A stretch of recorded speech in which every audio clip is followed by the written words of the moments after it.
morning. This is Jackie and today privileged to have Dr. Christopher Macklin in the house. And he is an author, a wellness practitioner that uses alternative and mainstream to help integrate our healing so that we get what our body needs from both the medical industry and all the new natural modalities that we are just all becoming awareness of, having the awareness that are out there. So I understand that initially, like most of us, you started down the traditional route and you were an aviation industry engineer. Can you tell us a little bit about how you got started there and how you became an author and a wellness practitioner, and tell us your, we've got lots to share here. So I'm.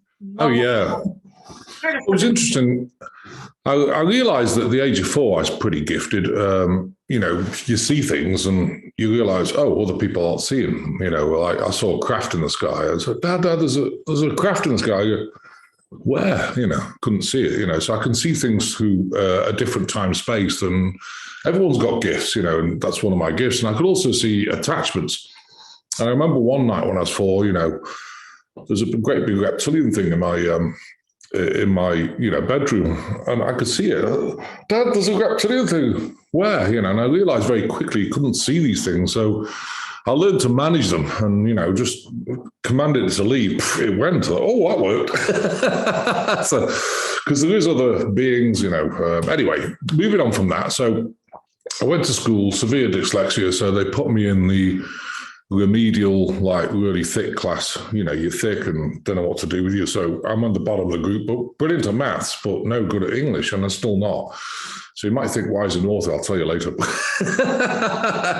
Anyway, so my father eventually went to the school, said, hey, you can do the top group, middle group, and bottom group's maths quicker than the top group can do it, So he's not, completely like dumb. It's just that there's something going on. But they never recognized till I went to high school that I had dyslexia, and it was a new thing then, So, and in those days, 2 years ago, maybe not.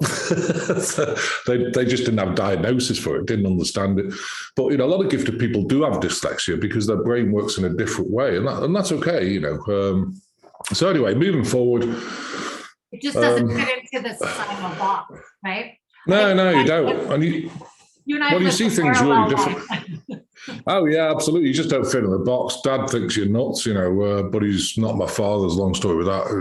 I was spliced in at birth as a peculiar being. But so moving forward from that, I realized I didn't fit in, saw things very differently.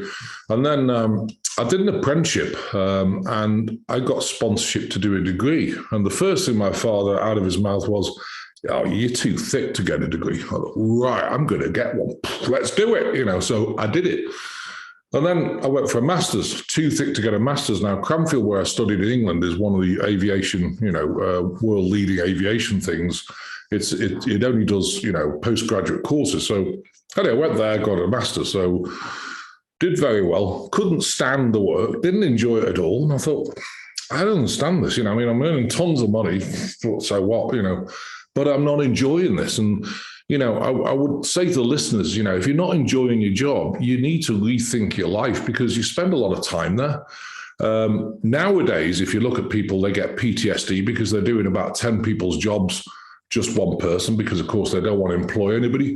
And, you get anxiety as well. So moving on from that. So anyway, went through life, earned lots of money, decided to refurb houses. So I ended up with about 20 houses in England, which are worth a lot of money at those times. And then I had a really bright idea. Ding, let's build some apartments. So in Manchester, I bought this land. It was millions of pounds. And this is way out of my league. But, I thought, oh, I can do it. So anyway, we started to build the apartments, do the architecture, everything else. And the bank phones up. So this was in 2007 when everything crashed. I said, these apartments that are worth £220,000, they're now worth 90. You've got 14 days to pay this money back. I don't have it. And I remember saying to them, would £10 help? No. So anyway, they took us bankrupt within 28 days. I was in court, went completely bankrupt, marriage split up, everything fell apart. And I was in the middle of Manchester. Someone lent me an apartment, lent it to me, a condo for like a month. And, I had to buy some bedding. I had absolutely nothing. And I was sitting there in this apartment in kind of tears, 2 bags, Walmart bags over here, Tesco's over there, with a couple of clothes in. And I thought, I've worked for 21 years and this is it, And I remember saying to God, so I turned to God, I said, this is not funny. And I said, well, it's the right time. How do you mean it's the right time? It's the right time, you'll see. And I did see, but it took me a while. And, what was really embarrassing at that time, I had a Bentley. It was sitting in the parking lot, didn't even have money to put gas in. And I felt embarrassed having it in the parking lot, waiting for it to be repossessed. Please repossess it because it's embarrassing. And it taught me a lot about stuff, what you realize is stuff doesn't matter. If you've got food on the table, during those times, the 4 or 5 years I was bankrupt, I went through no money. I went to Belize, had no money for food, hardly had any money for gas, nothing else. But I always had enough. I remember flying back one day from India and I didn't have any money at all. And somehow I managed to pay the parking fee. It just all lined, and, that's what you realize with God. You don't need fortunes of money. You'll always have enough if you believe it. But anyway, so it took me a while. But while I was in Belize, it was very interesting because I had no money for food. After the 19th, 20 day, I was getting really fed up, really exhausted, feeling very low. And I just remember saying, okay, God, this is enough. I command I have food now, and I thank you, God. Within 15 minutes, the most dodgy guy from Belize, he's looking like this. Chris, here's 50 Belize dollars, which is like $15 here. Don't tell anyone I gave it to you, Okay, thanks. And that bought me food for the next 2 weeks while I was there. And then I managed to go back. So manifestation really does work, but sometimes you have to get into that, really bad place, like the dark night of soul, to be able to come out of it. And I think we've all been there. That was a dark night of soul for me. I did a lot of soul searching. When I was in Belize, I went to Cheantovich, which is the Mayan temple. And I meditated on top of it, and it was really powerful. I saw visions, I saw my past life and everything else, and everything lined up. And I realized, okay, I'm meant to be focusing on healing. I had the gifts of healing, but wasn't focusing. And I spent 4 years in meditation, understanding the gift. One of the things about doing healing, which is alternative medicine, like, energy healing, psychic surgery, all these sort of things, is that you have your own gift, and it's no use using other people's modalities. And I'd really encourage people to listen to this.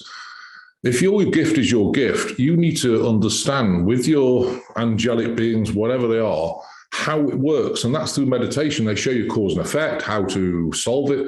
And I spent 4 years doing this. And then after that, when I was in Belize, I met this lady and we came to Hollister, Missouri, and she said, stay with my father. And I did. And then eventually I came over.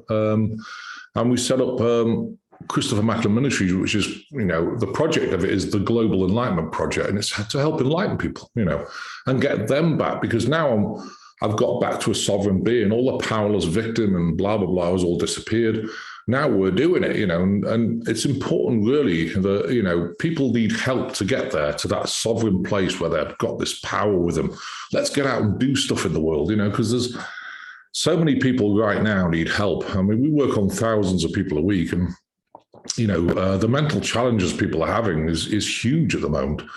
And it's important to give them ideas and instruments to help them get through it, And of course, we do healings as well. So it's been an interesting journey. But I realized that another thing about the journey is that, it's no use going to work. And, oh, God, I've got to go to work again. And next day, I hate my work. I hear it every day. I hate my work. Well, change it, like right now, well, I can't afford it. Look, if it's a gift, and what I've learned is if it's a gift, God will always bless you. You don't have to worry about the money. I had a deal with God, when I opened the ministry, nothing happened for 3 months. Of course, the film says, build it, they'll come. Where are they? They didn't, And I remember saying one day, I said, okay, where's the people? They said, it's within. Your gifts are within. Get out there. Oh, okay. So I traveled around the US, different places, and went to expos, and I was received like huge, crowds of people. And I thought, well, no one knows me. Why are they coming to see me? And it's because it's the energy, it's all about the energy, and the energy flows, it's just been an incredible journey. And now, it's a successful, spiritual business. And one thing I point out to people as well is don't do the things you don't enjoy. It's really important that, if you don't, I can't stand accounts, detest them, don't like counting money. So give it to the accountant.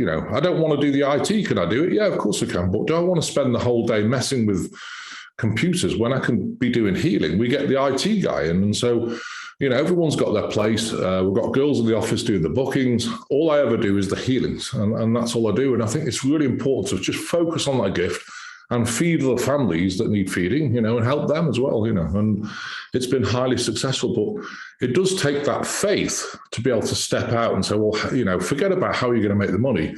It'll come, because money is just energy, people, it's all about the money. It's not, it's about giving you a gift, getting that passion, getting excited for waking up. Yay! How many people have we got today? Let's go and help everyone. And it's getting to that place where you're leaping out of bed in the morning, excited for the day. And not many people ever do that. And I think so.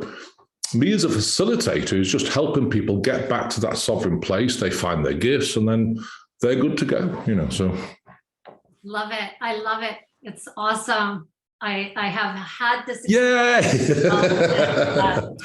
And really, I think I've been on the bottom many, many times, unfortunately, but it's to awaken us and to look in here, because this is where everything is, tapping into our power instead of looking out there for everybody to do it for us, heal us, the money, the energy.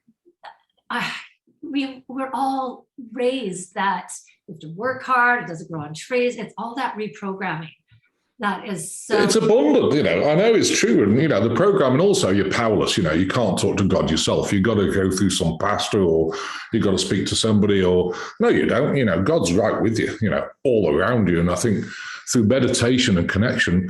But one thing I would say, which is interesting, is the time I did meditation with the Melchizedek beings, I found out as a Melchizedek being, there's 5 of us here, work closely with the Arcturians.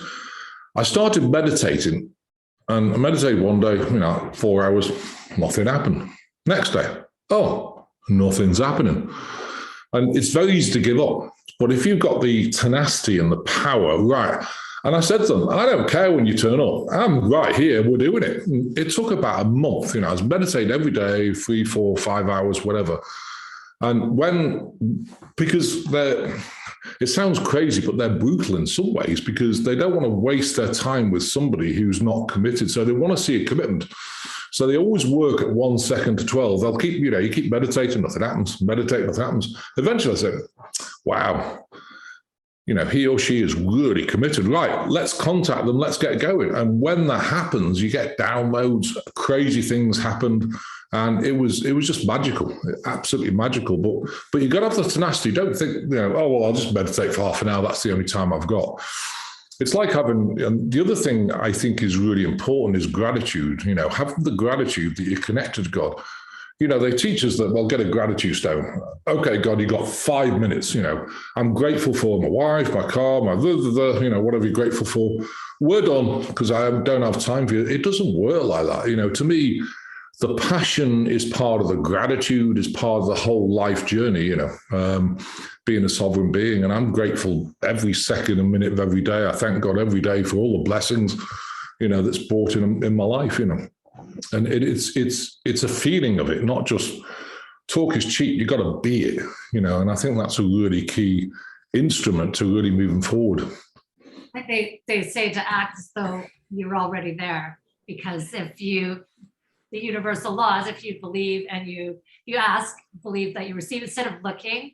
I know a lot of people, I did the meditation and I asked for this partner, and it's an hour later and I didn't get one. Yeah, where is it? Nothing happened, so you've just killed the whole thing. It's like with money. Well, I asked God, I need $1,000, and where is it? And God was just about to write the check, and I guess you're now manifesting it's not there. So, okay, we'll rip it up. If you just stay in that space, because always remember, and I think it's a really important point, You don't have to know where it comes from. I did a class on manifestation. We have the Magi manifestation, the Melchizedek manifestation technique, which is actually, a thing with angelic writing, which is great.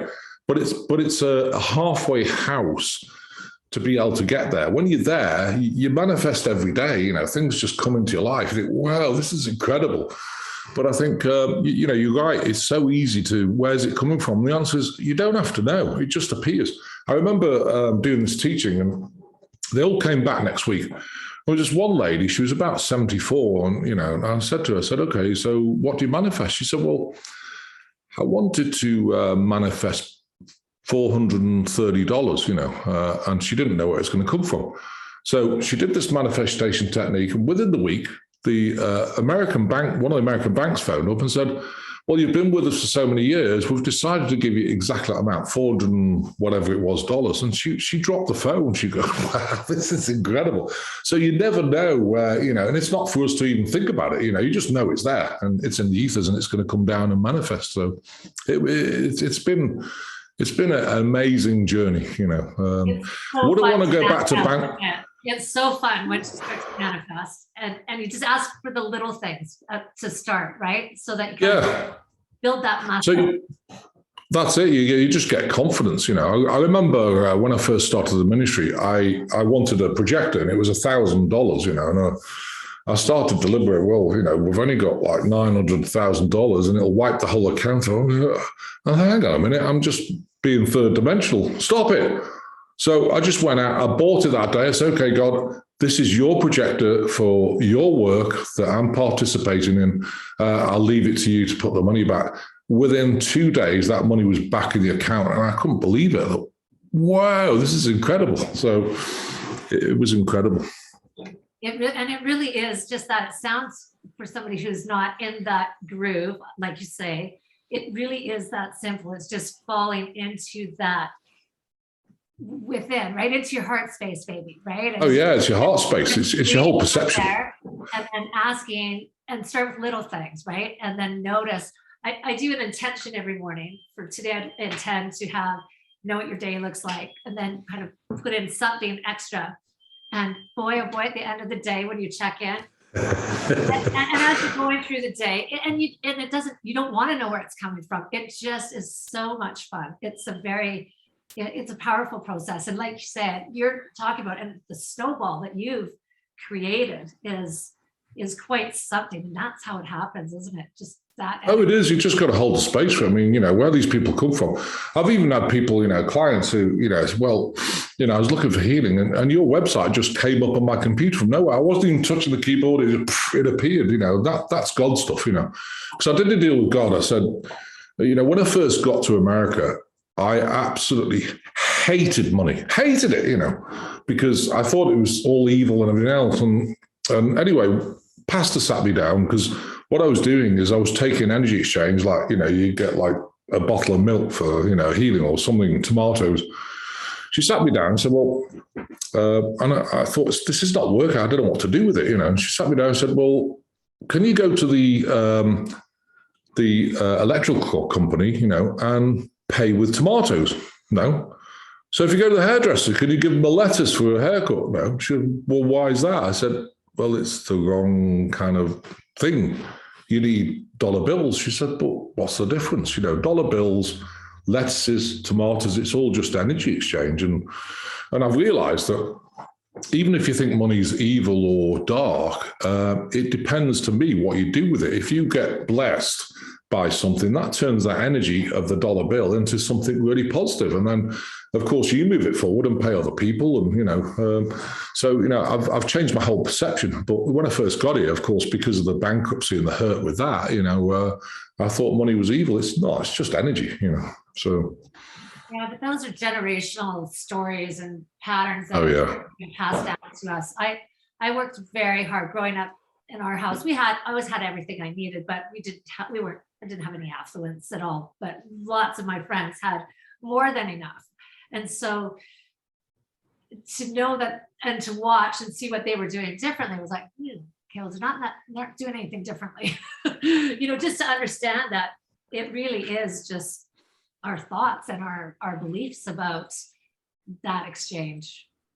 Oh yeah, and I think you get yourself. I mean, we ingest. I look at people right now. I mean, we're ingesting way too much emotion. That's why human beings are getting sick. We're ingesting hundreds of thousands of layers, and these layers are energetic. They build up around the heart chakra. If you've got 100,000 layers of emotion, it's way too much for you. And we have fast track methods of releasing it. So if anyone wants to get on, we have groups 3 times a week where it's by donation. You don't have any money, it's okay. Just come on them. Because to me, it's important to get as many people healed as possible.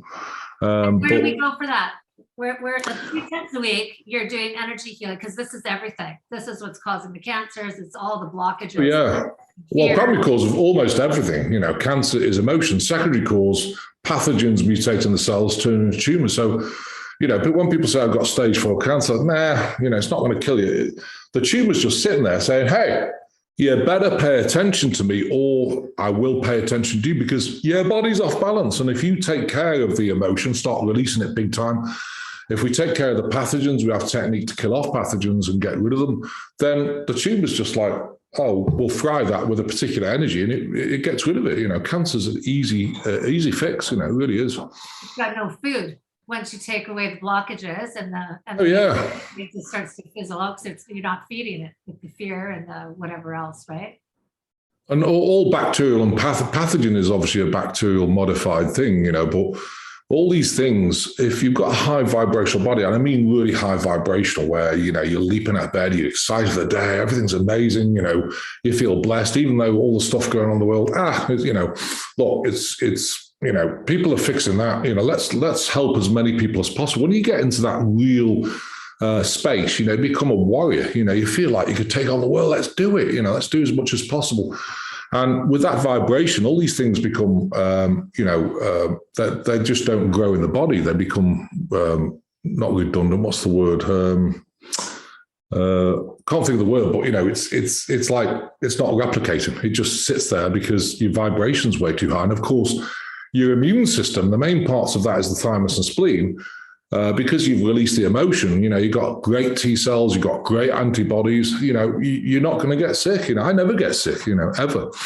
You might say, well, what's this lump on my thing? That's something else to do with a bioweapon that I was dusted with 5 years ago. So it just grew to contain it, believe it or not. So when you do this work, you have to just keep an eye on things. I didn't notice that, so you pointed that out, just so you know. Isn't that funny? Sorry? Didn't even notice that until you said that. Didn't notice that was even there. No, we had to get rid of it was a bacterial thing. There was a binding agent and a solvent, and it was all mixed together. They dusted me in Los Angeles, and I know exactly when. I got really sick, I worked on myself, but I didn't realize it was still in my body. And then I did a toxicology report and found these things, and I've been working it ever since. We've got rid of the bacteria, which is fine, but now I've got to shrink this thing, now it's all dead. So it's incredible. So sometimes you do this work, they don't like it, but oh well, never mind. Tell us where do the listeners go for the 3 times a week for the healing?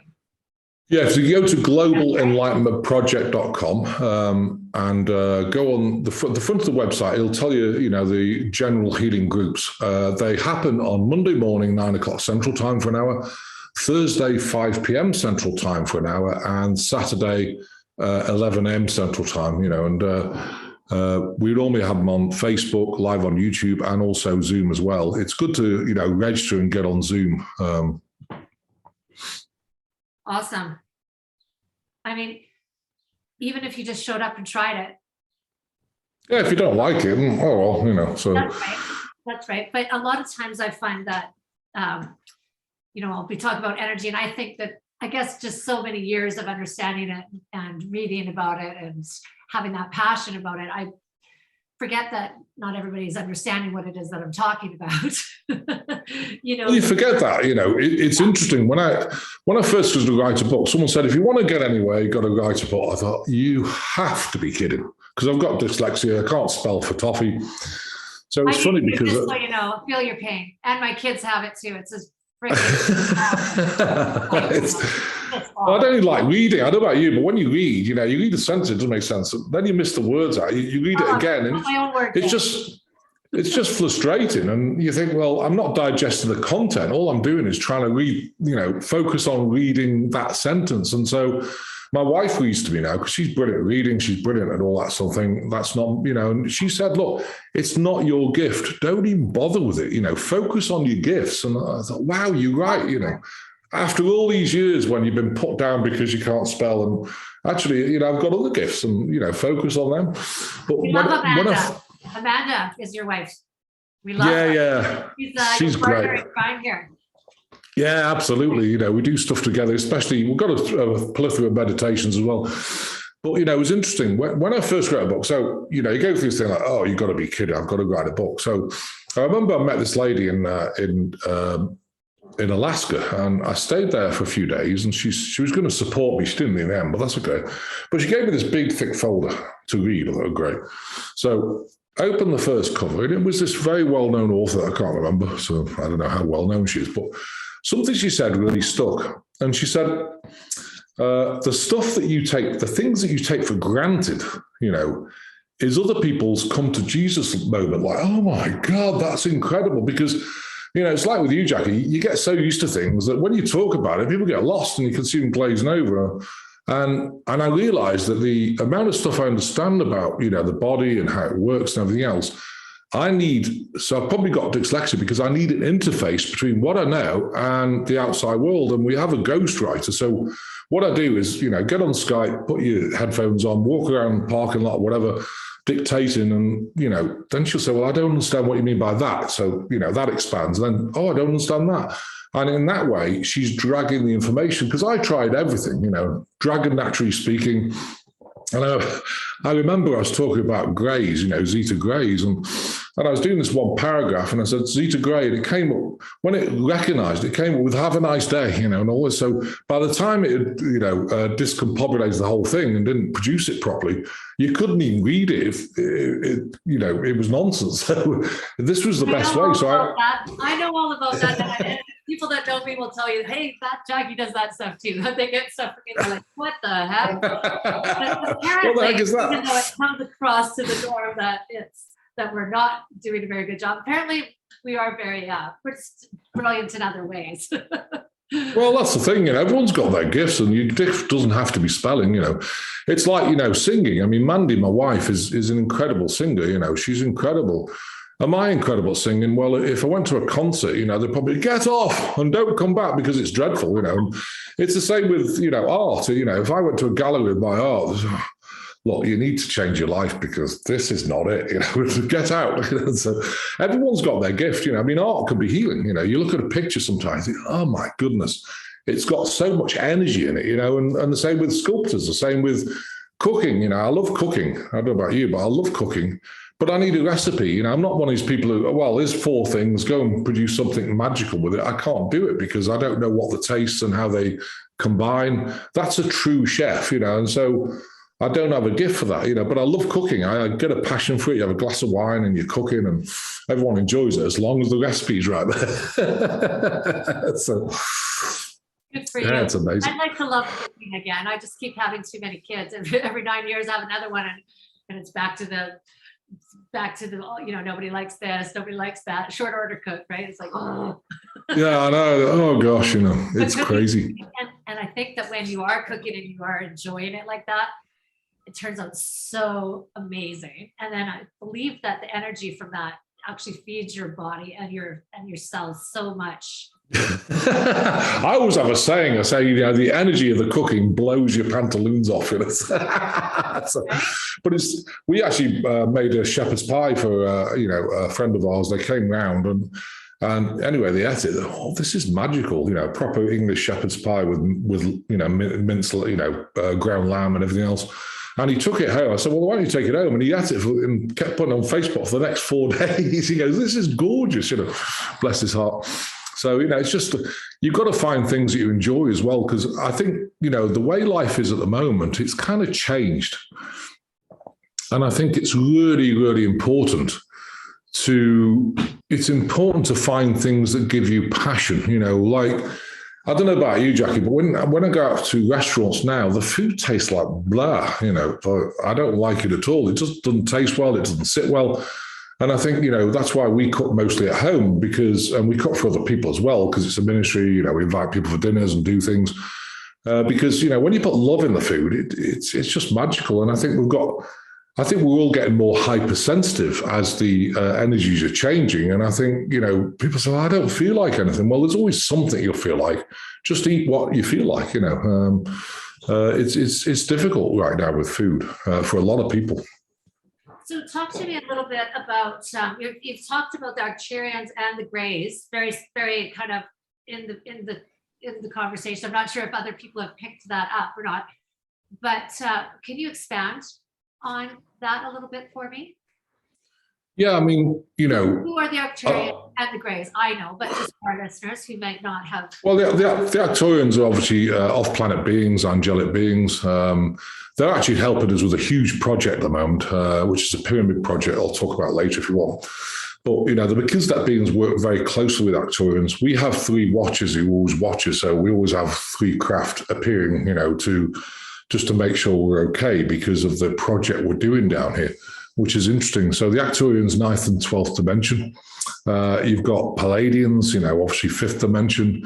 They're helping. All these beings are helping down here. Then you've got Andromedans, Syrians, Sumerians. There's a whole slew of beings really trying to help us down here. And then you've got the not so good ones, which are trying to manipulate. And you've got, things like Anunnaki, the reptilians. They live on the planet. You've got the let me just think. I lost my thought now. You've got archons. So how do you know? So just even with, there's many of. Yeah, there's many. We've been told our whole life that there's us on this little planet Earth in this huge galaxy, universe, quantum field, and so people are just waking up, or some people are now waking up to the fact that there is other life beings out there. But of course, because we've not been told about it, there's a lot of fear. And my understanding is when I look up in the sky and I see those stars that are no longer stars, they are like lights. I'm not sure why nobody else is seeing that they're actually helping hold our planet from like destroying itself based on all the. Oh yeah. They're monitoring it, they're helping. Toxins and whatever else going on. One of the biggest things that's really important is the starseeds being born. People call them the starseed children, whatever, but they've been born for a reason. Why is that? Because, this planet and the universe, this 3rd dimensional universe was created as a free will place. So you got free will, right? Get on with it, And now the problem is they didn't expect it to go south like it has. And so what they've done is to get over that free will, because even Prime Creator, the creator of themselves, can't interject because they created the rules. So what they've done is they've got together with certain, factions like Palladians, Arcturians, Sumerians, Atlanteans, Lumerians. They've got together with all these people, Andromedans, and what they've done is they've created starseeds, and they've been born down here. So you have the permission as a semi-human being. You're an alien being effectively, but you have the ability to bring them down here and help. Because if they didn't do that, they wouldn't be able to do anything. They're kind of powerless because of the universal laws. And that's what, you have to ask to be given. Yeah. Oh, yeah. You got to ask. Being source. Ask and it is given. They can't do anything unless you ask. But we have to ask all day. Yeah, but you got to ask in a very powerful manner, and people, some of our prayers, I command you, God. And people say, well, I can't command God. Well, why not, because the command is a very invoking word, like a powerful word, I command. And then at the end, it's a well-balanced, in quotes, map of intent or prayer saying, and I thank you, God, send you all my unconditional love. That means that you're putting power behind that request, which means there's a very powerful signal coming out your brain to the universe saying, hey, guys, we need this or we need that, and it's very important because they try and suppress signals by modulation of frequencies and all sorts of things. So it's very important, nowadays you have to ask in a very powerful manner. It's no use just being oh God, you couldn't help with this, could you? That doesn't cut the mustard. You've got to be really powerful about it. And I was asking questions as well. Why is this happening again to me? The victim ask, right? that doesn't work either. No, it doesn't, you know. Asking your questions powerfully and in the right context, right, for empowerment. And yeah, it was very easy for us to go into victim, especially when we're not, we're feeling like we need help. Oh, yeah, you're looking outside. Well, there must be some reason outside. I mean, I've heard people say, well, you came here with a contract. And I'm thinking, hang on, has God got a lawyer? That'll be a no. There's no contracts here. You agree to come down here. You may agree what families, and that's an agreement, but it's not a contract. Do it or don't. It's free will. But when you get down here, it's no use looking outside yourself. Well, that was because I had a contract with God. I'm not taking responsibility. You have to take the full responsibility for all the crazy things and daft things you do. We've all done crazy things. I'm sure daft things, we've gone off balance. But, the other thing I want to point out with these negative beings, I've had people say, well, if you tell us about negative beings, you'll just manifest them. No, they're here, and they're around you, and they're trying to manipulate you. So it's important to understand them, like the Anunnaki, Draconians, Luciferians, and these things. They try and attach you, and I see it every day. If people come for healing and their vibration's low, they normally have some sort of attachment. If you look at Jesus' teachings, I'm not a Christian, but I love Jesus' teachings. He talked about demonic entities and they hunt in packs, and they do. The Anunnaki, they're sitting under the planet. They're trying to attach to you. And they're in the same space, but different time. So a lot of people can't see them because they're at a different frequency, but same space. So they can attach to you and they can make you sick, and it's important to realize they're there and use the power of prayer, or map of intent, as I call it. I don't like the word prayer. It sounds too Christian, but map of intent, that's all it is. We create maps of intent. Right, let's get rid of them, and let's also protect ourselves while we're doing healing so they can't come back in until you raise your vibration above their vibration. So once your energy feels so strong, they can't come near. It's incredible. I see the changes in people. It's such a blessing, In fact, I've got a lady who's 80 today. Bless her heart. I've been working with her for a while, and she was kind of pretty kind of depressed, everything else. And then we released enough emotion. Suddenly she had this massive shift. Like, oh my God, I feel incredible. And it's my birthday, I'm 80. So bless her heart. I get so excited with the change in people. It's just, it's unbelievable. Yes. It's just amazing. Yes. Yeah, because you're standing there being that vessel and leading, right? You're leading by example, showing how, and that's, I think, what we're supposed to be doing, right? I like to talk about it because I am, I think, understanding it and processing it, but really, like Dr. Joe Dispenza says, it's not enough to know, you need to know how. And so the last few years, I found myself at the bottom of the trenches for a long time, and just learning how to live it, and that, just saying stuff or knowing is not enough anymore. You need to have that knowledge, but knowing. No, absolutely. And doing it, I think, it's very easy to get caught in a trap. I think, this powerless victim thing, and, like I say, going outside yourself, and people say, well, the world's a mess. We know the world's a mess. It doesn't take a genius to work that one out, but if we keep the intent that it's going to turn around. But the other thing about it is as well, within your space, you have friends around you. You might not have many. We don't have many friends because everyone thinks we're nuts. And I love it because if people say, my father thinks I'm barking mad, and I'll take that as a compliment. Yeah, I'm barking mad because my life's amazing compared with his. He's just like, oh, God, listen to all the news and blah, blah, blah.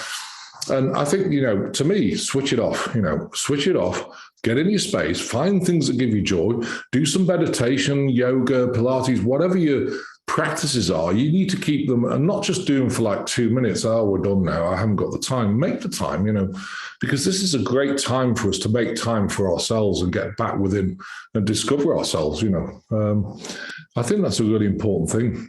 And especially in the start of our day, I find that the days that I forget to just even, come across the fact that maybe I should focus in on myself and kind of set an intention for what I need for that day. It's so powerful. I mean, if you don't have to have even like an hour, you don't have an hour, but just if you forgot, just drop in and be like, what am I intending now for the rest of my day? So that because it's really, it's the free will, it's the ask and it is given. If you believe, you receive, all of those things. You know, Miracle on 34th Street. I don't know if you know that Christmas movie, but it's my favorite. Yeah. It's my favorite. Yeah, if you believe, you will receive. And it is. It's really just that powerful and simple. But we just. I want to point something else that's really important as well is we've got a few kind of troll type people, you know, and they've kind of said, well, you know, how dare you, you know, you're a manipulator because you charge for healings and everything else. Jesus never charged for healings. Well, you know, if you go back to 2,000 years ago, he converted water to wine. So he was a tippler. He had a few tipples and, you know, wine was free. He could expand food. He stayed with people. He got free transport, but he was doing his healings. But the energy exchange then was very different. Now, you know, with our ministry, we have 10 staff. So we can either go and sit in the road and just beg for food all day and do nothing, or we can accept an energy exchange for, you know, the healings and have the 10 staff and work on a lot more people. And, you know, the choice is yours. You know, it's not because... Demonstrate how it's done, because we're meant to be abundant. We're not here to be starving, poor, and depressed. We're meant to be doing what you've honed into. And you're in fact...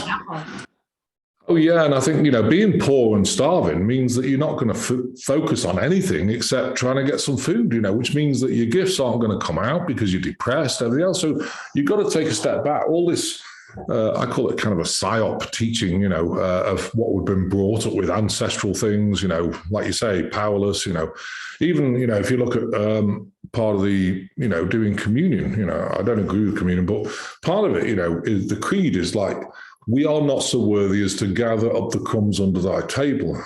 What? You know, if Jesus was here, you'd have the wine, you'd have the bread. Right, let's have a party, you know, because he was a positive guy. Don't judge anybody, you know, love everybody. And, you know, he'd never say, well, get on your knees because I'm the almighty powerful. He never had ego. And that's one of the things, one of the key instruments that we have to let go of is ego and just be humble and of service, you know. And I love it, you know, I really do. Yeah, that's a really important point, I believe, because I think that a lot of people who are religious or become spiritual believe that they need to not have abundance because some belief down through the history of, I don't know, misinterpretation is what I believe. Because everything that I've been taught and read is that we're here to be whole, abundant. Abundance is health and wealth and happiness. Oh, yeah. It's just part of that energy. And if we're lacking in one of those areas, then not allowing the affluence to come in, then we're not well. We're not in balance, and then we're good. No, we're not at all, you know. But of course, you know, the mind control, I mean, this has all started since the Babylonian times. They've started to filter this mind control in, you know, you're powerless, you're useless, you know, you can't speak to God yourself. And there's a whole slew of things, you know, in a lot of religions, you know, a lot of religions. And of course, people follow it, you know, there's some good things in religions, but there's also some not so good things. And I think it's important to, again, you know, what we're trying to do is get people back to their discernment, feeling that, does this sit well? That'd be a nope. You know, okay, well, don't do it then. It's like when you watch the news or when you watch anything, you know, does it sit well with me? Do I feel like this is good for me? And if it's not, switch it off. If it's good for you, then, but only you know, the only person who knows your truth is you know, nobody else. And I think, you know, getting people back to that high vibration place, they can then discern properly what's mind control and what's a psyop and what's actually really good information.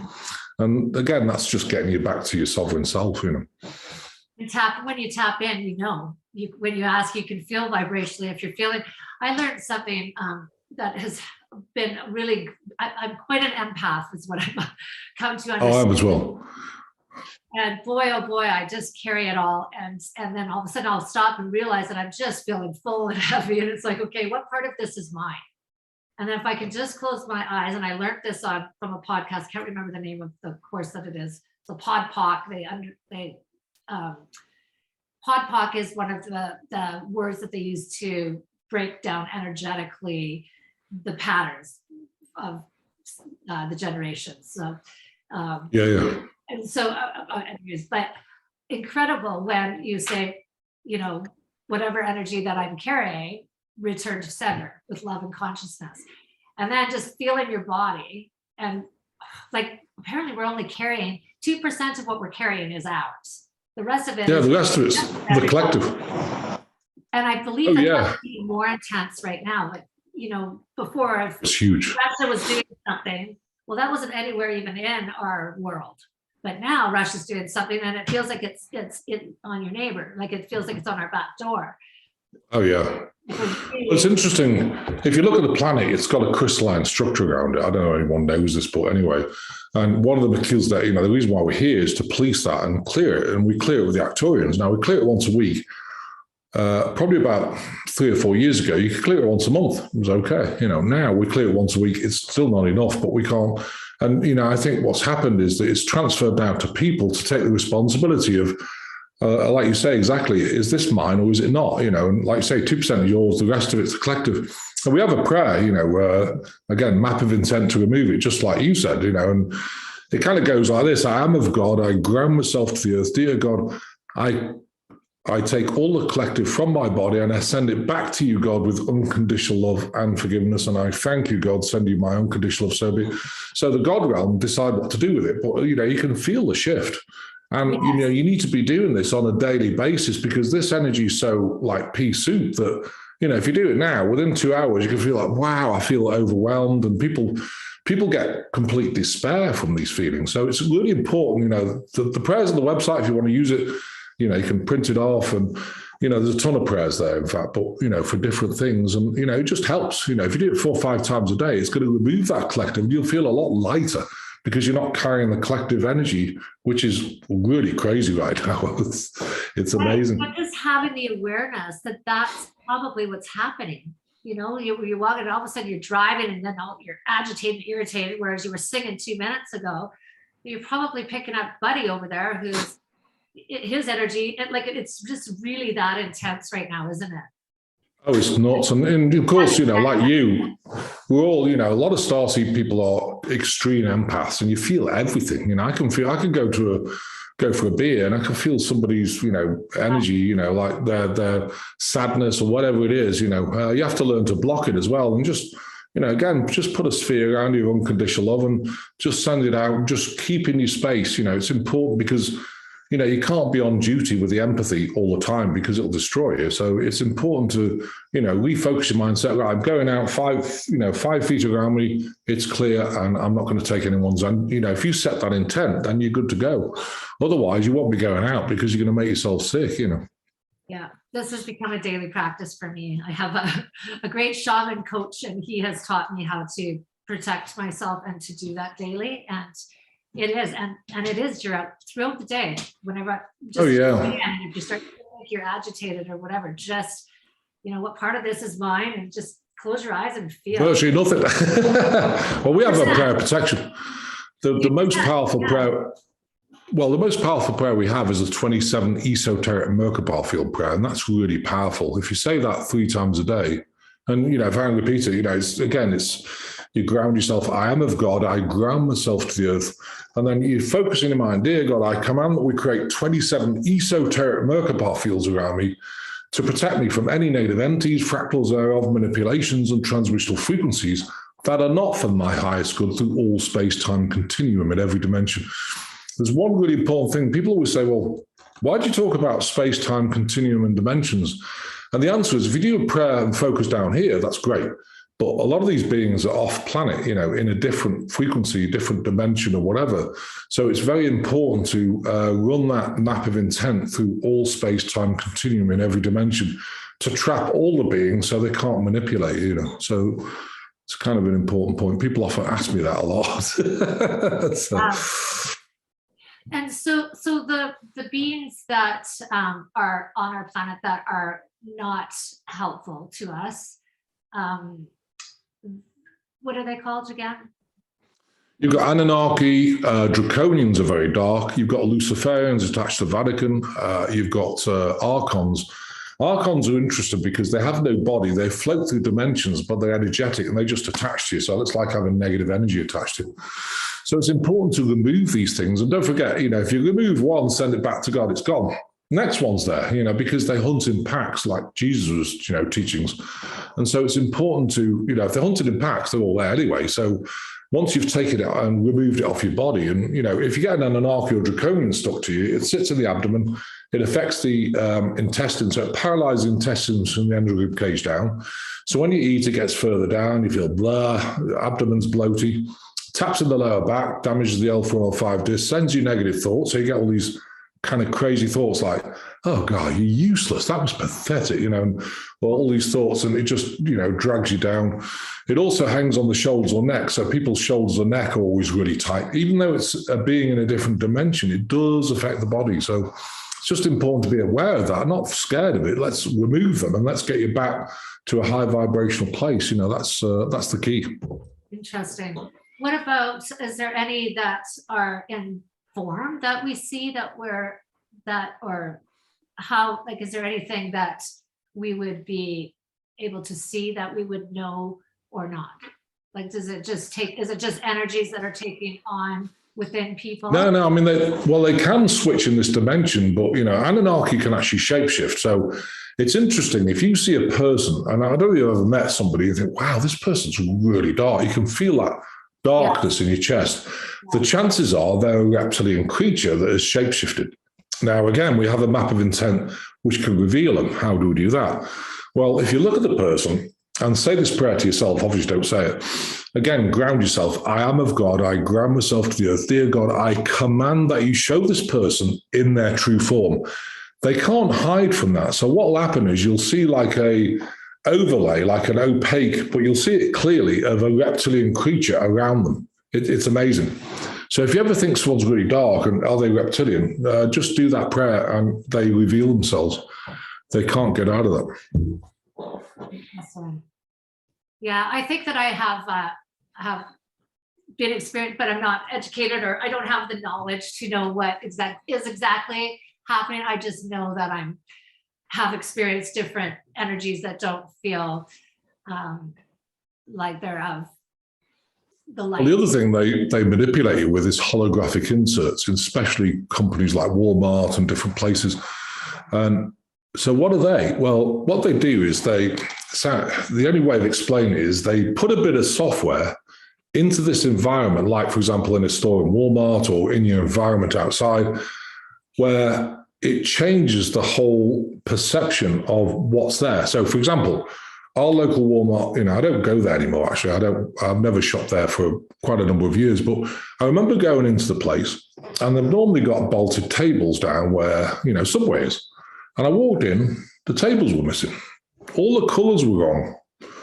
And on the way in, the guy, there was no trolleys. And I said to the guy, oh, there's no trolleys. There's no trolleys.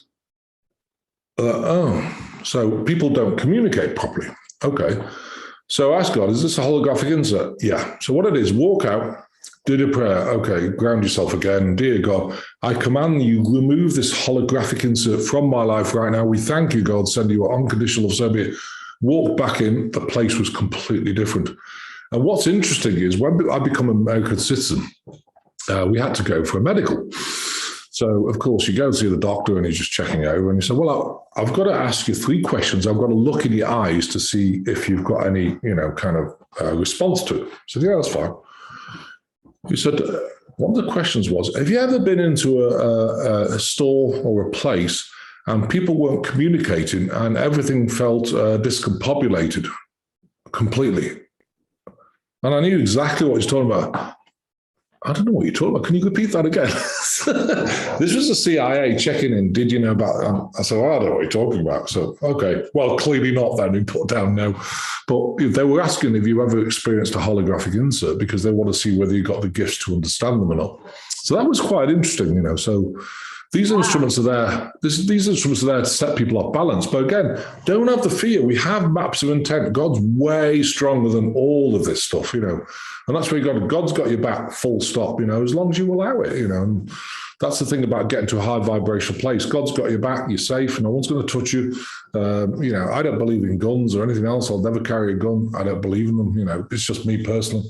Don't need one because God's got my back. And, I just go through God's journey, doing as much work as I can, being the best I can be. That's all you can do. Yeah. I was raised not with any understanding or education about any religion, because apparently my parents both had, their churches turned their back on both of them. So this whole understanding of the different religions and putting my daughter in a private Christian school, and boy, oh boy, she was more, the fear that was put in her, she couldn't sleep at night. The fear of the devil was spoken about more than the love of God. It ended up that we didn't end up being able to stay too long. It just wasn't our place, but it's if you think about the other thing, trying to find some place where, and then I felt like, if I'm going there, I have to be somebody other than who I am. Like, I like to go and drink with my friends on the weekend and party. So if I go to church, I have to be somebody, is kind of, I think, was my understanding. But it isn't that at all. It's just having that connection, and it's just love, and it's light.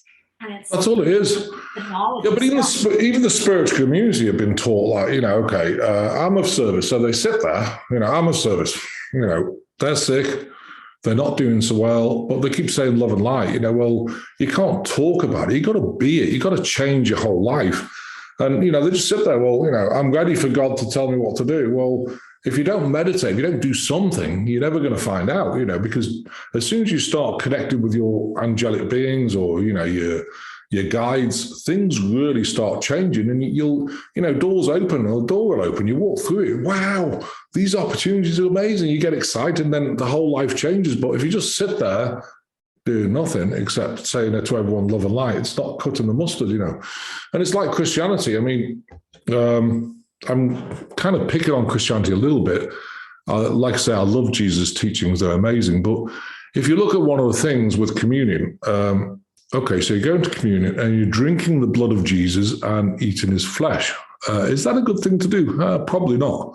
So, again, up to you, think about it, because, to me, I think it's satanic. To people, we're remembering Jesus. If Jesus was alive right now, here, he'd be saying, well, if you want to remember me, get out and do some stuff. Don't start nibbling at my skin and drinking my blood. It's not, just, again, it's my opinion. People might react to it, okay. But, I believe that's satanic. And I think it's come, and if you look at the New Covenant, because the New Covenant, if you look at that, it goes straight back to the Vatican, it goes straight back to the Roman Empire.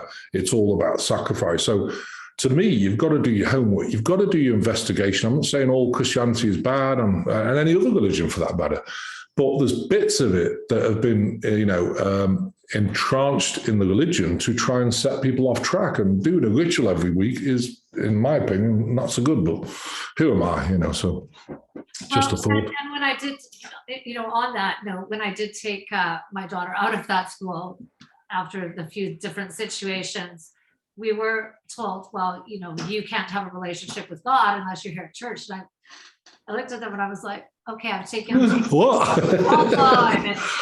And with this prayer group, I've got me 4 days a week busy learning, and I was grateful to be there and learning. But tell me that I can't have a relationship with source energy, like I'm the connection of that. I'm like, I have a relationship all day long. I talk all day long. Yeah, I know. So do I. So I don't know what you're talking about. But people who don't understand or have any type of spirituality, they believe that. And I think as a society, we're told this, and then we're told it again, and then all of a sudden this is truth.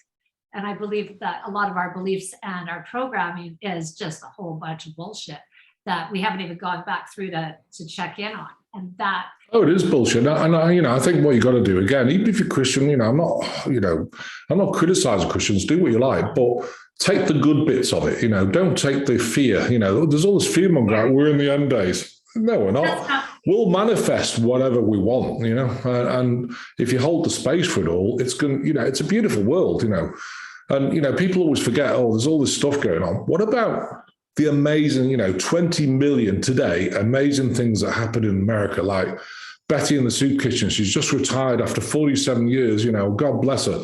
Or someone goes to a homeless person, gives them $20, or someone gives them some socks, or, we do this stuff all the time, we just buy people random meals, there was a lady in our local bar, they're having a meal, she had an autistic child. We're getting that, because I just want to give that a little bit, because I know how, I adopted Bella, Mandy's daughter, 3 years ago. She's non-verbal autistic. She was very violent at the time, and we worked on her. She's doing amazing now. She's so loving, and what a different girl. And it's so much fun having her. But they're very gifted people, but they're not easy to manage. You've got to really understand autism. And, you know, so hat off to anyone who's got an autistic child, of which there's many. You know, it's a hard job, you know, and I love her, bless her. You know, she's an amazing girl. She's taught me so much as well. But it puts dyslexia at with a smiling at the top of the page, right? With not a problem with the autism. Absolutely. That have been on this journey, and all I want to do in my life is to somehow and to somehow help. But we're not. I don't. You know, you're not really sure how to help, but just by doing this, Jackie, just by doing this, you're doing it, you know. I mean, you know, sometimes I get frustrated. We're working on a project that's a pyramid project. What's that? Well, the Arcturians are building 3 huge pyramids, you know, 1,666 feet tall, 333 feet tall. Huge. In a different dimensions elsewhere. So it's my responsibility, the Macklin being running it, and Mandy's as well, to find the land, build, you know, place them down here. They're going to place them down here. And they're very, very powerful things. Why are they doing that? Because basically the planet's got these reptilian elements underneath, you know, manipulating us. So to get around karma, what they're doing is siting these pyramids, and the last one will be over the ley lines. They're on a golden curve. They're going to inject so much energy into the planet that it'll raise, over about 3 or 4 years, it'll raise the vibration tremendously, which means that the reptilians can't live in that vibration, so they're going to have to leave, so it'll clear them out. So it gets over karma, because it's up to them. You know, you either resolve yourself, redeem yourself, or you leave, you know, up to you, you know. So that's the biggest project. You know, it's going to cost hundreds of billions of dollars. I mean, the land's not, but of course, you know, if pyramids just appear out of the sky, people are going to want to come and see them, you know, and they're built very differently. They're Stargate things. So the people who are, you know, raising the money have realized it's probably going to cost $200 billion for the infrastructure to allow people to come and see them, because, you know, you need transport, you need this, that, you know, you need to feed them. So that project's been underway for a while, and hopefully we'll be doing something fairly soon. So it's exciting. You know what's going to be exciting is when we start to take the veil off, and more of us are able to actually have an understanding and see what is actually real, instead of this box that we've been all, you know, programmed to try and fit into, to be accepted and not be judged, and, you know, to be the perfect parent. Yeah, just be the perfect person, but you're not, because you know, you're getting angsty. You know, one of my teachings is really important, I think. Well, it doesn't work. You know, one of my teachings, and it's interesting because I was talking about, you know, vaccines, different things with my father, and, you know, his perception, you should take it. My perception, don't touch it with a barge pole.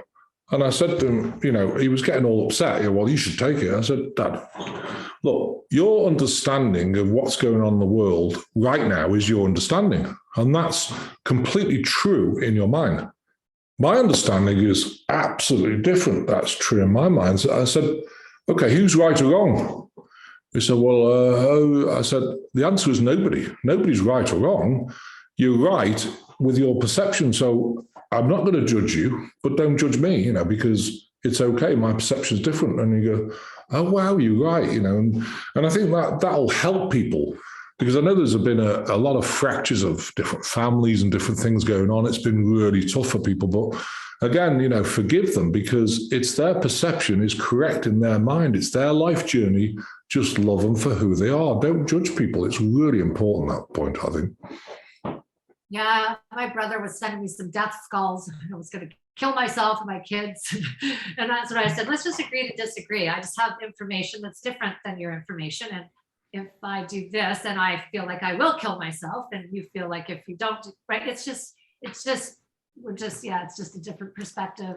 It's just a different perspective, but no one's right or wrong. It's just, you know, I mean, I know the underlying things. We work with this stuff all the time. I know what's going on in the world. I know what everything is. You know, we've been working with it for 14 years with world-leading people, you know, toxicologists, whatever. But it doesn't mean to say, you know, in my father's eyes, I'm right, because he hasn't had that experience. And, you know, it's not fair to judge him with the limited information he's got, you know, so So, to me, the best way of operating this world now is just finding some joy in things. I know it's difficult for people right now, and people have got really angsty. I mean, honestly, Jackie, 3 years ago, this was a breeze. I could run it, do lots more people. I've had to limit the numbers because, of the anxiety of people. It's a lot more on me to be able to help them. And therefore, like Monday, Tuesday is, I have 12-hour days, Wednesday day off, Thursday, and Friday's half day. So it gives me a chance to rebalance, because if you didn't, I'd be no good to anybody. So, you've also got to pace yourself as well with all this stuff, Yeah. Keeping our cup full. And it's difficult sometimes because we're give. And then it's like, oh, check in, tank's empty. Need to. Yeah, I know. And when the tank's empty, if you're not careful, my perception is, I do this, but I don't want it to be ever a chore. I don't want to ever wake up and say, God, I've got to do healings today. I want to be excited for it, because if I've got that, if I've got that energy, then that's not the right energy to do a whole day's worth of healing on somebody. You've got to be excited, like, yay, I'm going to really help a ton of people today. And, I do it for 2 days, then today I've got a day off, and we're actually building a house in the woods, which is 20 minutes from here. We sold our house because it's got 42 acres. And I find that, and again, this is for people who are listening, being amongst trees is amazing, because you can sit there, and if you've got a little bit of angsty, or, if you sit there for 15 minutes and it's dense, these are dense trees. There's trees all over the place. We're building a house there because it's such a tranquil place. You can feel your energy being absorbed by the beautiful trees, bless them. And, I love it. Wow, this is amazing. I want to stay here. so we decided to stay there and build our house there. And we're doing that at the moment. So, how exciting is that? But that's really looking after yourself, making sure that, when you're at home, you've got a really beautiful out in nature, balanced, place to be, so that you can move all this energy, so you can help a lot more people. That to me is important. For me, it's everything. Yeah. Yeah, trees. I love trees. I absolutely adore them, And I get to live on the ocean. I'm very, very lucky. So I'm looking at that's brilliant. I'm out there kiteboarding, and the sun and the trees, and you know what? That's everything. That's the food for me. It is. I mean, I would encourage people to start, chilling out with the mobile phones. I mean, I've got a mobile phone, and we have got the latest technology, because I run this ministry. If I didn't run this ministry, I wouldn't have one, because I'm not interested in all this stuff. Things like Facebook is a very difficult, or, YouTube, whatever, these social media platforms, it's really easy for people to criticize you. And I was on a radio show, and this guy asked me a really interesting question. He said, well, what do you think of social media and, people's response and everything else? I said, well, they're kind of cowardly, because just imagine Betty, let's pick on Betty. So, she's just gone to the doctor. She's got stage 4 cancer. You're going to die in 2 weeks. And so she's all upset. She gets back home. She posts something that's probably not normally her. And everyone's reacting, Betty, it's just me. And they're all jumping on it. If they knew the real story, they would be around helping her, but they don't, because there's such a black and white thing. To me, it's a cowardly place to be. I don't like it, but unfortunately, with what we do, you have to be on it, unfortunately. But, it's interesting. Yeah, it sure is. So what do you think your biggest obstacle or challenge is right now? What are you facing that you're finding is your biggest challenge? What are you coming up against? I would say the biggest challenge, I mean, for me, looking at the project we're meant to do is big. But of course, that sort of money is like God stuff. I don't have it. What's my biggest challenge? I think probably the biggest thing is just staying in a balanced place. I think it's for everybody. Just stay in that balanced place, making sure you're getting enough nature, food from nature. I'm not talking about eating food. I'm talking about the energy from nature. To me, that's the biggest challenge, because, I'm finding a lot of people now with what's going on, the collective, like we talked about, the collective energy. People are feeling it. Their backs are locking up. They're getting terrible headaches, terrible back pain, nerve pain down the legs, because the muscles are tightening more and more. And so for me, the biggest challenge is just allowing myself to just be, and be in nature and, move this energy forward, and stay in a balanced place. I think that is for everybody. I mean, all the clients I'm seeing at the moment, most people are really angsty. Thinking, oh my gosh, what's going to happen next? Don't worry about it. You know, it's not your deal. We're the creators, not the destroyers. And I think that's a really important point. We're there afterwards to build it all back up and make it all happen. What's happening now is a transitional period. So just hold the space for, you know, you're not the destroyer, you're not taking it down, you're just holding the space and loving the people who are helping. And, you know, and there's many people helping on many levels. So don't get, you know, stressed about when it happens. It all happens at the right time, you know, whatever timing that is. Yeah. Yeah. Where do you see yourself in the next 5 years? I see it. Well, I see actually the pyramid project starting fairly soon. You know, can I give you an exact date? No, I'd be lying because, you know, it's in God's hands. But I know, you know, one of the mother of the Melchizedek beings is Mother Mary. And, you know, she comes through all the time, you know, talking about, you know, making it happen. But you know, they can't, it's the wrong timing to do anything like that right now because of the state of the world. It's got to shift, at least with a transition. And then, you know, after that, it's going to be time for me, I think. I mean, you know, to build something that big, you know, probably 20 times the size of Disney, and it's not a Disney thing per se, it's going to be meditation gardens, it's going to be, you know, rocks and massage therapy, all the therapeutics you can do. We're going to employ a ton of people. It's going to have a 1,000-acre farm where it feeds its own restaurant. So, you know, you got organic food, you'd have chefs. It's going to be a huge thing. And, you know, to me, it's exciting. So in the next 5 years, I see us being well underway to actually making this happen and the pyramids being down here. So, wow. So I'm pretty excited by it. But, you know, of course, I don't get too excited because I know God's timing. And, you know, we're playing like the chess game out there, you know, is being played. Of course, that's having an impact on when we do it. So the chess game is, you know, having an impact on, you know, can you say, well, you do be next month? The answer is, I don't know. You know, I'm just allowing it, you know, just holding the space for it. I'm very excited about it because it's going to change the planet. It's going to really inject a lot of energy and shift the planet to that, or really have a big impact on shifting the planet to that 5D. Yeah, sounds incredible. And will those pyramids be like in England?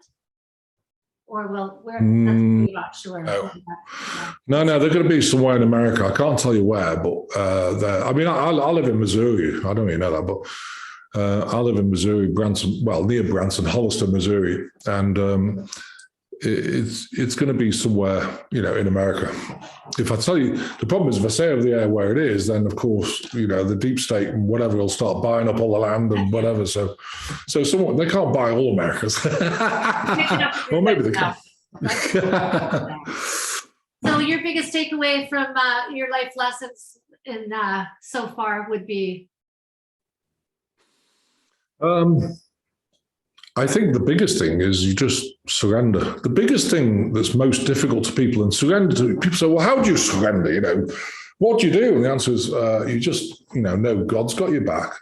Look at the gratitude of every single minute, a second of every day. And if you wonder about gratitude, well, what shall I be grateful today? Have you got a plate of food? Yeah. I remember a lady on a radio show. She said, well, my bed's broke. And I need a new bed, and I'm trying to manifest it. It's not happening. I said, okay, so your bed's broke. So you keep telling God, my bed's broke. And so they're going to break it some more because that's what you're manifesting. I said, so let's just take a step back. I said, have you got food on the table? Well, yeah. Have you got a car? Well, yeah. Have you got a house to live? Well, yeah. Does it leak the roof? No. I said, oh my God. Do you realize how much you really have? She goes, well, I never thought of it like that. And I said, so look at that blessing and say, thank you, God, for all the blessings of all the things I have in my life, and manifest the bed. Don't say it's broke. Say, oh my God, thank you, God, for the new bed I'm having. And just think about that the next 5 days. Just keep saying it in your mind.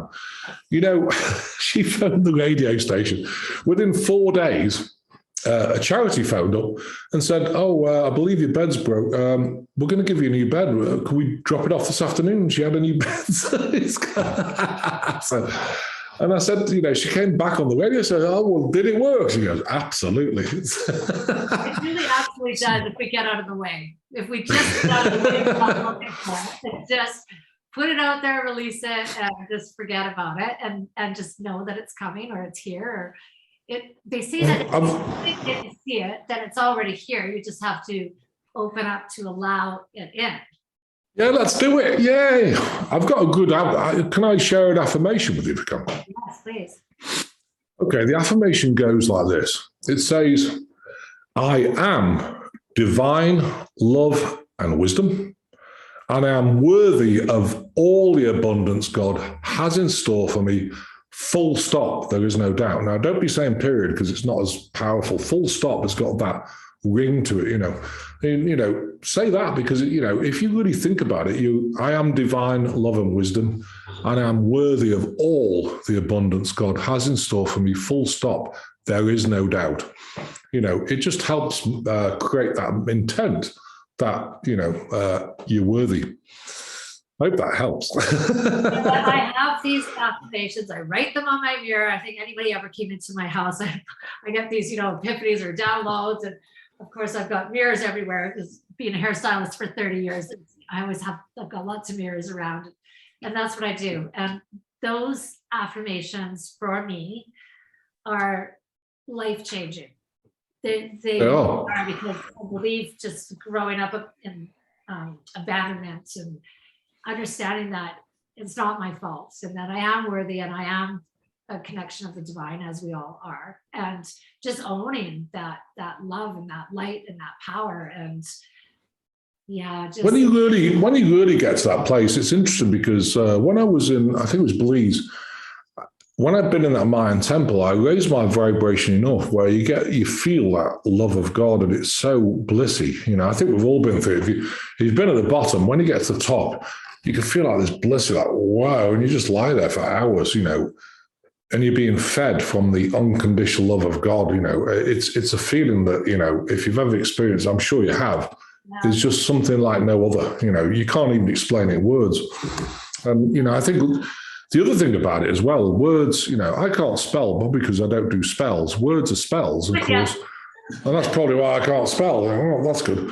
But words are spells. And so that's why we have to be very careful about every single word. And, I'd encourage everyone to, over the next 1 or 2 weeks, really focus on your every single thought. Hang on, where's this thought coming from? Okay, back up. Okay, I'm going to change it, change it, right there and then. Okay, God, I didn't mean that. And then change it to something positive, because always remember the worst things that happen in your life are the best for growth. And you should be grateful for them. Because, well, how can you say that? Well, I'm living proof of it, and there's some crazy things that happen in my life. But wow, I look now and think, what a blessing, that my father was a crabby old grouch, and he still is, by the way. That's not judgmental, that's observation over a whole lifetime. But I thank him for the journey, because, without him saying, you're too thick to get a degree, you're too thick to get a master's, I would probably never have done it. But because he said that, I'm going to prove you wrong, I'm going to do it. And I did it, and I'm really grateful I did it. And I'm really grateful for the way life has been. Don't ever look back and think, I wish I'd done something different, because it's all been there as a lesson, and the lesson is for the now, but. Love that. So powerful. I know I have had many people say to me, you're such a nice person, and all these horrible things happen to you. You're always like, it's like, I have this great life. But when shit hits, it's like, I'm like, boom, I'm down and I'm down in the gutters for a bit. But when I come back up, the extreme is as great. And, it's the flourish of the universe, right? And, what doesn't kill us makes us stronger. And the fact that I'm alive today is a message to me that I've got some important things here to do to be of service. So absolutely. I really appreciate you showing up for my podcast today, because you have touched on many things that I have been learning over the past 4 years in this dark nights of the souls that I have been working my way through. And it's bless you, Jackie. Awesome. I'd also encourage people. And as crazy as me. Yeah, it's brilliant. I also encourage you for people not to shame themselves, with OCD, ADD, ADHD, whatever, these are signs that you're gifted, you're on the spectrum. So, oh God, I'm on the spectrum. Well, of course you are, because you're a starseed being. You don't see things like the normal third dimensional person. And I'm not shaming them in any way, but, there's different people doing different things here. It's like OCD, I've got OCD. I bought 84 pairs of pantaloons. Mandy's going, oh my God, why do you buy so many? I don't know, I just feel safe with 84 pairs of pantaloons. Yeah. Okay. And so we've got drawers full of them. Why did I buy them? Because I've got OCD. And I think it probably came from being, when I was bankrupt, I was semi-homeless. I lived out of a car. I didn't have much things then. And I think a little bit's come from that. But it's okay. Don't shame yourself with it. Just do what makes you happy. If you need pantaloons, or if you need something else, or, if you've got, a different perception of something, don't shame yourself for it. Just, think, wow, these are part of the gifts, That's huge. That's huge. I think I've spent a good part of my life shaming myself, or, not smart enough, not good enough, not, can't spell, can't punctuate. Anyways, we're not all here. We all have these gifts, like you say, and oh yeah, technical. Working on the computer is not my gift. Spelling is also not my gift. But boy, oh boy, you know what? I have some other gifts that I love to share, and just knowing that we don't know what they are, they're in there. So just drop in. Yeah, just do it. Yeah, absolutely. Right? Yeah. Absolutely. No, I mean, I think a lot of starseed people, they do have dyslexia because they don't do spells, Some of the things I do and some of the things that happen, you can't put English words or any other words for that matter on this planet to it, because it's a feeling and it's an experience. It's not really, you can't put words to it. It's like the unconditional love of God. How do you explain it? It's such a blissy feeling. You can't explain it. It's a feeling, and when you've felt that, nothing else really matters. So I know you were sharing that when you were 4. When I was 4, I woke up and there was angelic beings above my mom's bed, and I was laughed at by my sisters when I told them. And so my whole life I was seeing and feeling spirit and energies, and nobody believed me. I was scared out of my bloody mind for my whole life.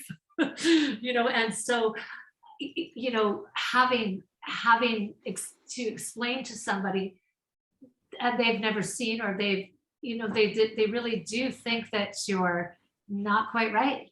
That no. They have an experience, and then you find out it kind of isolates yourself. It's. Yeah. Well, you can't talk to people about it like that. I'm telling you, I mean, if I pushed it with my father, he probably would have got me to see a psychiatrist, and right. But I remember 20 years ago, I'm just going to, if I can share something else with you. So I went to this reader, this lady in near Liverpool. So go to this reader and sit there and so, okay. And I was doing all the avionic software and first marriage, whatever, She said, well, you can have a second marriage. What? She said, you're going to move to America. What? You're going to work for God and live off donations. What? Okay, so, okay. Well, thanks for the reading. Walked out, thought, this woman's nuts, But I mean, what's she on about? I'm going to move to America and, live off donations and work for God and everything else. And, it arrived, So, never, you never know the timing of it, but, that was 20 years ago. And of course, 10 years. So it's 10 years afterwards that, I moved here and started doing the work. And, so you should never really poo-poo anything, because, it's amazing. I see, a lot of things happening with us and, with the Pyramid Project, different things happening in the world. They show, I can remote view things. I can see everything that's going on. I don't need the news to tell me, but of course the news is a slanted, image of really what's going on, but that's okay, because I know it's all coming true, all coming to an amazing point. It just probably doesn't feel that way right now, but it will do. It will do. Yeah, I believe so too. Bless your heart. So great to meet you. I really enjoyed our. Well, thanks, Jackie. Bless you.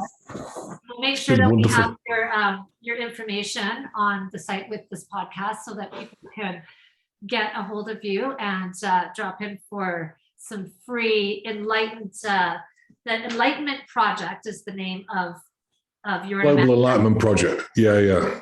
It's part of the ministry. And it is, if you do make donations, the good thing about it is a charity. Christopher Macklin Ministries Global Enlightenment Project is a project of that. It's registered in the state of Missouri, of course. So, if you do make donations, it's a charity, it's a 501c3. So, you can at least claim it back on taxes, if nothing else. So, and we've run it for, I just love what I do, as you can probably tell. It's amazing. Yeah, it really is. Well, you're a gift. And so are you, Jackie. Thanks for having me on. Yeah. Love to you, bless you. Let's hook up down the line. I'd love to chat again. And, when you get that next book out or whatever, maybe you've got something else that you want to share that, that I would love to hear about. Yeah, that'd be wonderful. Yeah. Oh, thanks, Jackie. Okay. Take care. Bless you. Love to Amanda. Thanks. God bless. Love to you. Bless you. Take care.